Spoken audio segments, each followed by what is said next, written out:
Hi, anyone and everyone. This is Kim, the Humble Hermit from Come As You Are Oracle. I'm going to do the collective for today. Today is Thursday.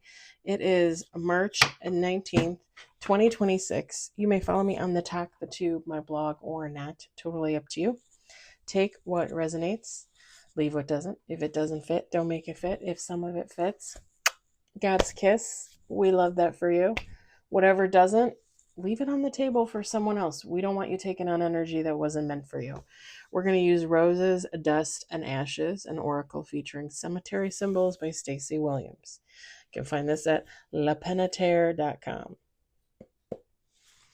I don't know what it is, but lately, I can't stop thinking about this deck.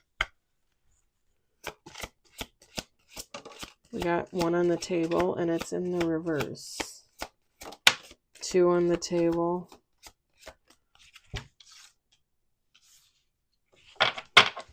One in reverse. Three on the table, one in reverse.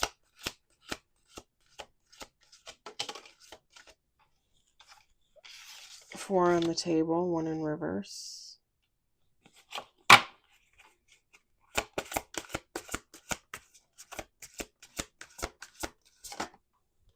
Five on the table, one in reverse. Let's do two more shuffles. Two more shuffles. I can't wait. It's supposed to be nice tomorrow and Saturday. Here's hoping. Almost all the snow melted.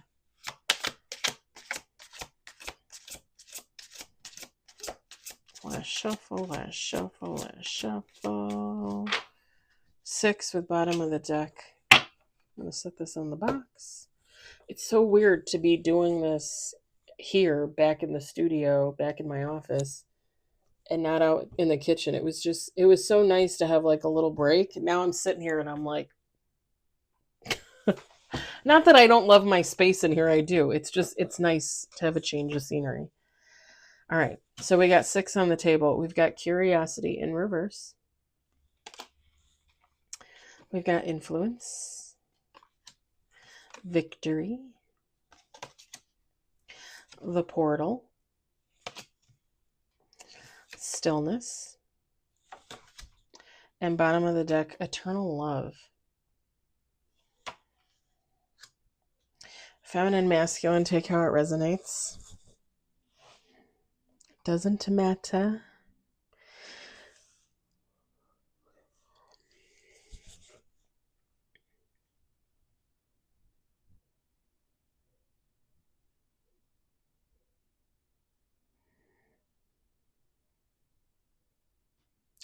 So I'm getting like two things with this, and I was getting it as soon as the Curiosity and the reverse fell out with the Influence.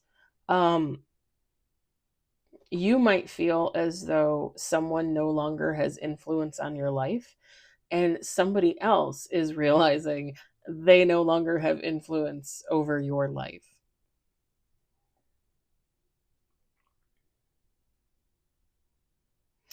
I don't think I think the Curiosity is in the reverse just because there's no questioning. Like, that somebody doesn't have influence over you anymore, and this person knows they no longer have influence on you. Whether there was a conversation, whether they saw something, heard something, whatever the case, they know that they no longer have influence over you. Take how it resonates. I'm picturing like a person to person dynamic, but if this resonates like a group, a community, family, a friend group, whatever the case, work colleagues, I mean, their energy would come off as one, right? If they were a community. So it doesn't really matter. Take how it resonates for you.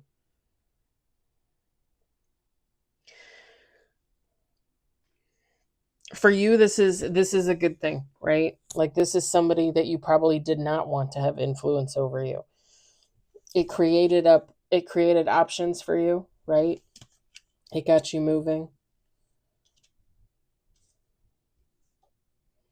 And it's funny because it got you moving. It created options for you by dropping this energy, dropping this person, dropping this group. But for them, it created stillness. Because even though they're not curious about it, even though they know, okay, this person, I'm no longer in their life, like, bam, I'm no longer in their life, and they know it. The thing is it still brings them to a screeching halt, because energy is energy. And this very much gives like energy vampire vibes, like codependency vibes.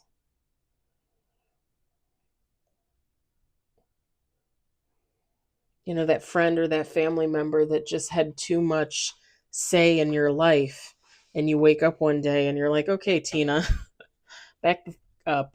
like like you don't control me. This is my life. I'm gonna do what I want. You know what's funny is I was just thinking about this too, because I walked on the tread when I got home, and I was thinking, I was watching, I was more listening to a reading on YouTube while I was walking, and one of my favorite readers. And it very much reminded me of the ex best friend for me.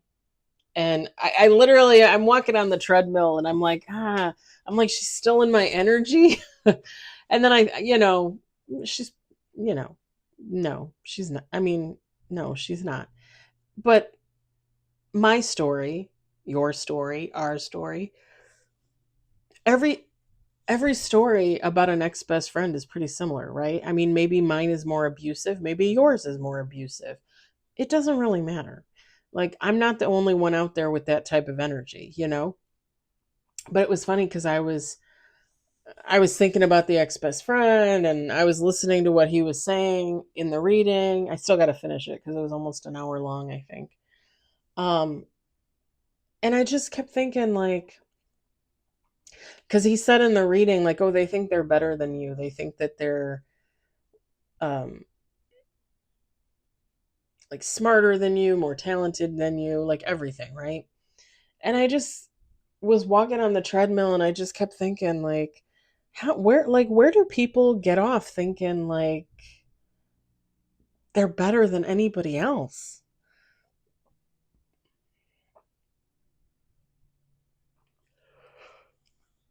Pardon me. Like, why do all these people just think, like,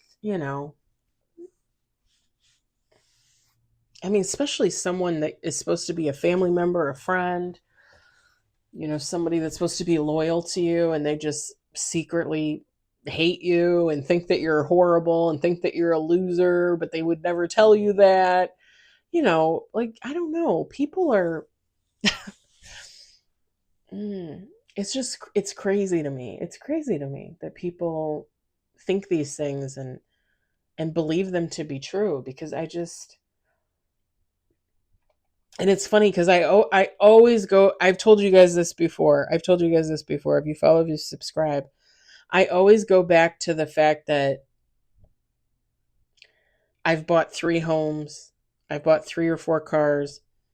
Like, I literally financially supported my ex-husband for like 10 years, 9 years, whatever it was.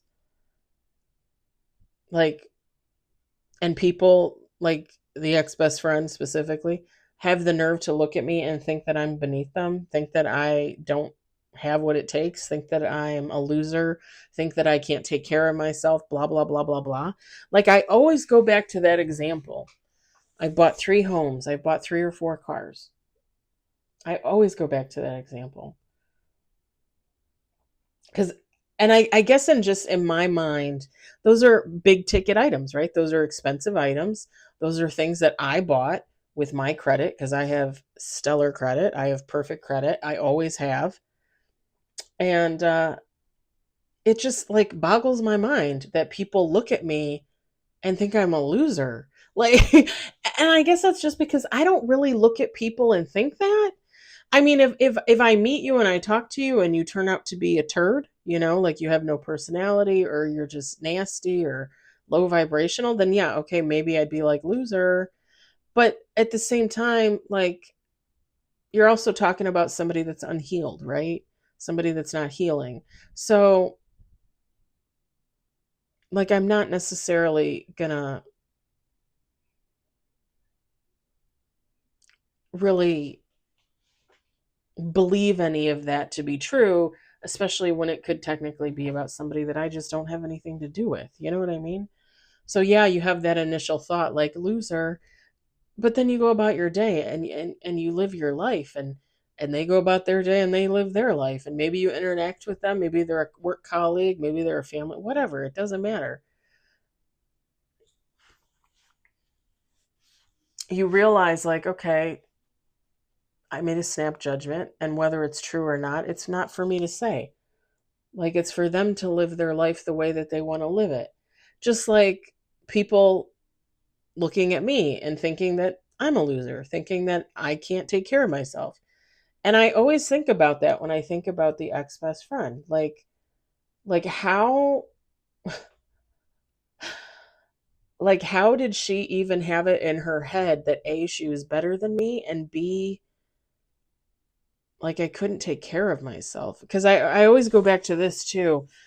When she was trying to get me to quit my job and she was trying to get me to move in with her, she kept saying that she was going to buy a house in Wisconsin. And I literally said, well, how could we? And she kept showing me houses, y'all. And we're talking $400,000, $500,000 houses. And I was like, how do you think that we're going to afford a $500,000 house? The funny thing is like when I think back on it, I literally think that for the most part, she figured she was going to figure out how to pay for it. She was going to figure out how to take care of it. Almost like because she thought I couldn't take care of myself. Does that make sense? And I always go back to that. I always go back to that. And the fact that I bought 3 houses, I bought cars. And it's funny because um I don't remember when it was, but when I was seeing the guy that she set me up with that she was seeing too, which I didn't realize it at the time. Like it was just, I knew something was off with him. And obviously I knew there was something wrong with her at that point, but I didn't realize right away what it was. And then I connected the dots. But I remember one time I walked into his apartment to meet up with him because we were just friends with benefits. And I literally had a check in my purse for like 26 grand. And people literally look at me like I'm an incompetent boob. I don't know how to take care of myself. I don't have any money. Like I never bought a house before. Like I don't know.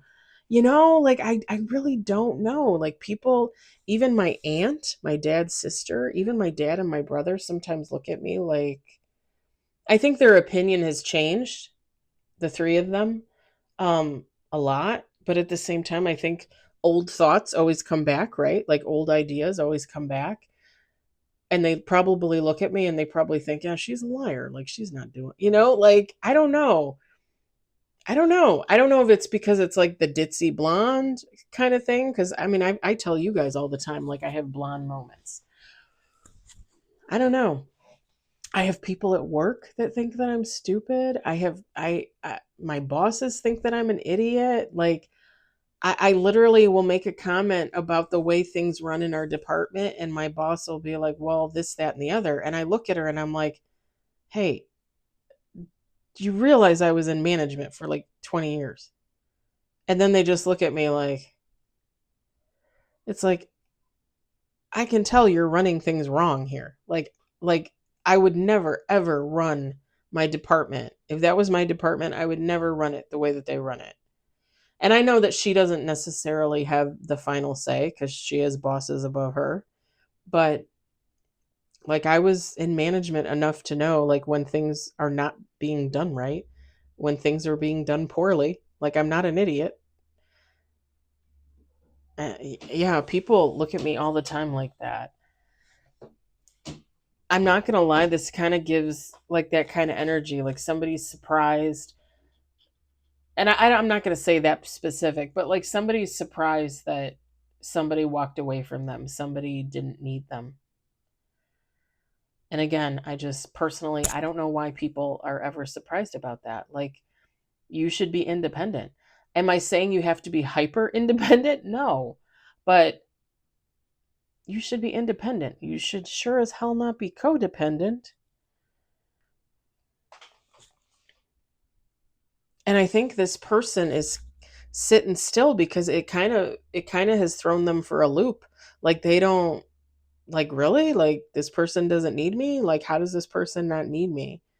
Like, they don't want my influence. They don't want me to tell them what to do. Like, somebody is floored. Somebody is floored. Like, they know it's over. They know that they have no influence over you, but they're floored. Like, they can't believe it. They're like, what? Like, so and so doesn't want to see me? So and so doesn't want me in their life? But I shaped who they are. I made them who they are. Like, it gives like a very conceited, ego-driven vibe.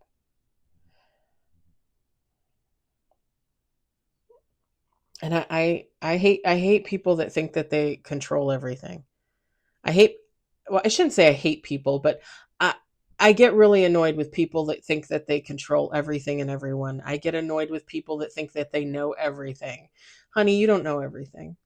This this is a very vast existence. Even the smartest man on the planet probably did not know everything. I'm just saying. People that like this is like somebody that um like only their idea counts, only their thoughts matter. You know what I mean? Like like if you were to be at work, right? And you're doing like a group exercise, right? For training. And they tell everybody to come up with an idea, and then the group has to pick the best idea, and you're going to implement it and to train your employees when you go back to your office. This person would automatically be like, oh, no, no, no, my idea is the best. Let's not even vote on it. Let's just use mine. It's obviously the greatest. Like, that's the kind of energy this is.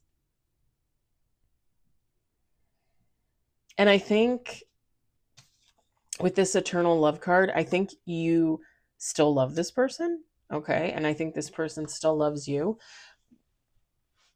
Just like there will always be a part of me that will love my ex best friend. But at the same time, who do I really love? Because the person I realized they were, I don't love that person.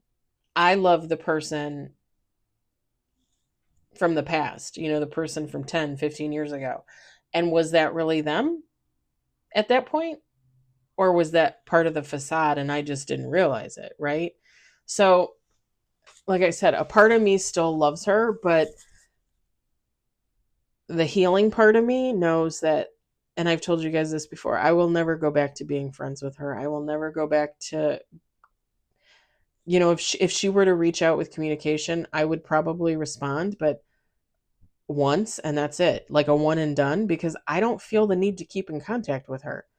It has been over 3 years of peace and quiet, of non toxic BS, of no narcissistic behavior, no control freak, no sexual deviant, like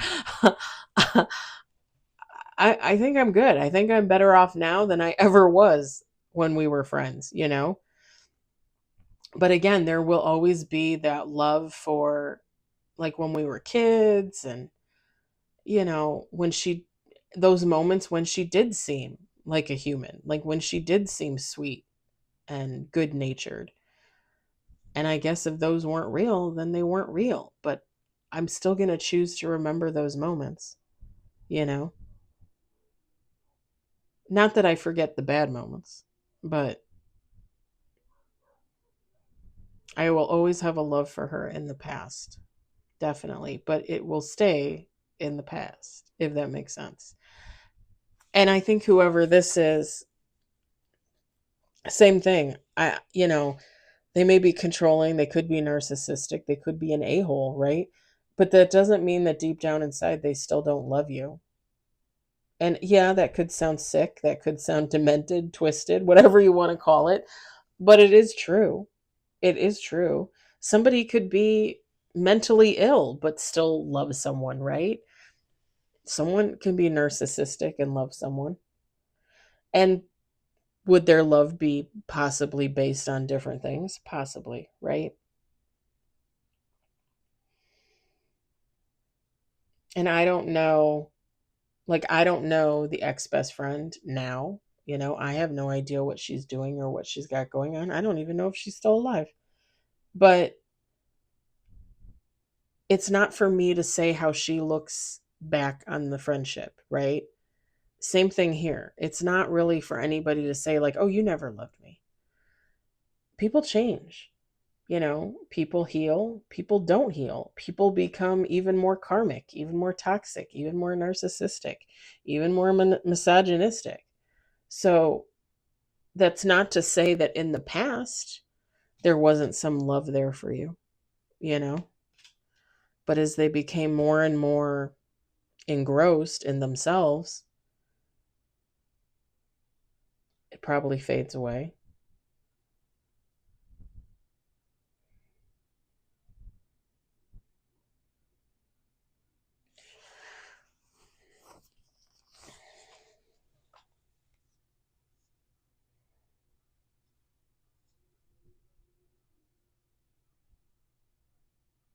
I think I'm going to leave it there. I think I'm going to leave it there.